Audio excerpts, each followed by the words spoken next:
សួស្តីអ្នកទាំងអស់គ្នាស្វាគមន៍មកកាន់ Channel YouTube របស់អូនតារារាយថ្ងៃនេះម៉ាក់នឹងនាំអ្នកទាំងអស់គ្នាចំណាយពេលមួយថ្ងៃជាមួយនឹងអូនរាយព្រឹកនេះអូនរាយក៏មានអារម្មណ៍ល្អគ្រាន់តែប៉ានិងម៉ាក់ប្រាប់ថាថ្ងៃនេះនាំទៅលេងនៅខាងក្រៅនិយាយពីថាគេរំភើបខ្លាំងមែនតើមើលតែស្នាមញញឹមរបស់អូនហើយម៉ាក់គឺសប្បាយចិត្តទៅតាមនឹងដែរហើយគឺថានាំអូនរាយទៅងូតទឹកតែងខ្លួនដើម្បីទៅញ៉ាំអីជាមួយនឹងប៉ាម៉ាក់នៅខាងក្រៅសិនអូខេតិចទៀតជួបគ្នាជាមួយនឹងការស្លៀកពាក់របស់អូនរាយតើអូនរាយតែងខ្លួនយ៉ាងណាថ្ងៃនេះចាំមើលទាំងអស់គ្នាអូនរាយគាត់ដូរ outfit រួចហើយនេះការស្លៀកពាក់របស់អូនដើម្បីទៅញ៉ាំអីជាមួយប៉ានិងម៉ាក់នៅពេលល្ងាចគេឈរយូរពេកគេចុកជើងគេសំអង្គុយសិនហើយមេឃចាប់ផ្ដើមអាលឹមតិចតិចទៀតហ្នឹងហើយឃើញអូនអង្គុយឈរហ្នឹងមិនឈរអត់ប្រយោជន៍ទេគឺឈរចាំប៉ានាំអូនទៅញ៉ាំអីណានិយាយពីថាឲ្យតែបានដើរលេងគឺថាត្រៀមខ្លួនចាំទុកមុនហ្មងអត់មានខ្វល់អត់មានខ្វាយអារឿងថាអូស្លៀកពាក់មិនអីមិនទេគឺអង្គុយឈរចាំនឹងហ្មងឲ្យតែបានឃើញមេឃភ្លៀងអញ្ចឹងថាឲ្យកូនគឺអង្គុយចាំក្នុងផ្ទះសិនអត់ព្រមទេឥឡូវប៉ាមកហើយដំបូងពួកយើងបានហៅកន្លែងញ៉ាំអីសិនបន្ទាប់ពីមកដល់ហាងភ្លាមអូនចេះមើលជុំវិញខ្លួនដល់ចង់ដឹងចង់លេងរបស់លេងយូឆរដែលតាក់ទាអារម្មណ៍អូនហើយដល់ទឹកមុខគេហ្នឹងគឺថាតែពេលញ៉ាំហើយគឺដឹងតែរត់មកលេងហ្នឹងគ្រាន់តែដើរចូលភ្លាមនេះអូនរាយនឹងប៉ាគឺថា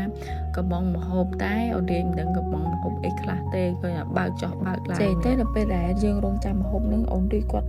លេងជាមួយប៉ាជាមួយម៉ាក់គឺថាសប្បាយមែនតើហើយបរិយាកាសពេលនោះគឺពុះពេញទៅដោយសំណើចដែលភាពរីករាយខ្លាំងមែនតើពីថាបើកមើលនឹងកំងហោតាណាសាច់ទេព្រោះបន្លែប៉ាម៉ាក់កំងនឹងដាក់មុខហើយឯប៉ុន្តែអូននេះចូលចិត្តញ៉ាំជាងគេគឺការ៉ុតថាអស់ឲ្យទៅឲ្យតែបានការ៉ុតមួយកាន់នឹងដែរគឺថាចំណងចិត្តរបស់គេហ្នឹងហើយទៅអូននេះគាត់សួរដែរពេលតែគាត់ចូលញ៉ាំអីអញ្ចឹងស្អីក៏គាត់ញ៉ាំដែរអត់មានប្របាក់យើងក្នុងការរើសចំណីរបស់គាត់ទេគឺកាលពីក្មេងមកគឺខ្ញុំឲ្យគាត់ញ៉ាំគ្រប់ចំណីទាំងអស់ថាបន្លែផ្លែឈើណាអញ្ចឹងពេលតែគាត់ធំឡើងប៉ុណ្ណេះយើងសួរឲ្យគាត់ញ៉ាំអត់មានមកចុកហើយអញ្ចឹងឥឡូវគេកំពុងញ៉ាំការ៉ុតនិងសាច់អីនឹងខ្លួនគេខ្ញុំគឺថាសប្បាយចិត្តមែនតើនៅពេលដែលឃើញ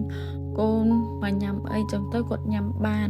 ហើយញ៉ាំតែខ្លួនឯងទៀតសម្រាប់ម៉ាក់ការញ៉ាំជុំគ្នាអញ្ចឹងគឺជាពេលវេលាមួយដ៏មានតម្លៃពួកបានតែចែកគ្នាសើចជាមួយគ្នានិងបង្កើតអនុស្សាវរីយ៍ថ្មីជាមួយគ្នាទៀត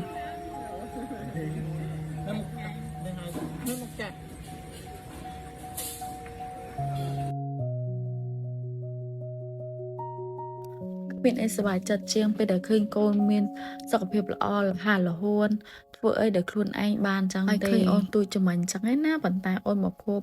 6ខែហើយហើយបន្ទាប់ពីញ៉ាំអីរួចប៉ានិងម៉ាក់នាំអូនមកលេងជាមួយនឹង playground និយាយពីថាពេលឃើញកន្លែងលេងភ្លាមអូននេះក៏ហត់ទៅយ៉ាង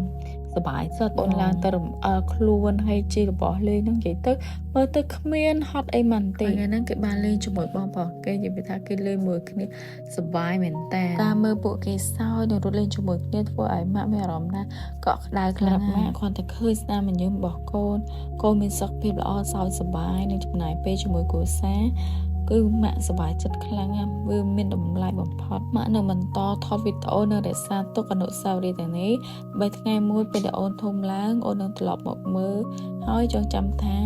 កាលពីកុមារភាពរបស់អូនពុះពេញទៅដោយក្តីស្រឡាញ់ពីប៉ាសូមអរគុណអ្នកទាំងអស់គ្នាដែលបានចំណាយពេលវេលាមើលវីដេអូរបស់អូនតារារាយបាទអ្នកទាំងអស់គ្នាចូលចិត្តវីដេអូសូមចុច like subscribe និង share ដើម្បីកុំឲ្យខកខានវីដេអូថ្មីៗរបស់អូនជួបគ្នាក្នុងវីដេអូបន្ទាប់ជូនពរអ្នកទាំងអស់គ្នាមានសុខភាពល្អសុភមង្គលនិង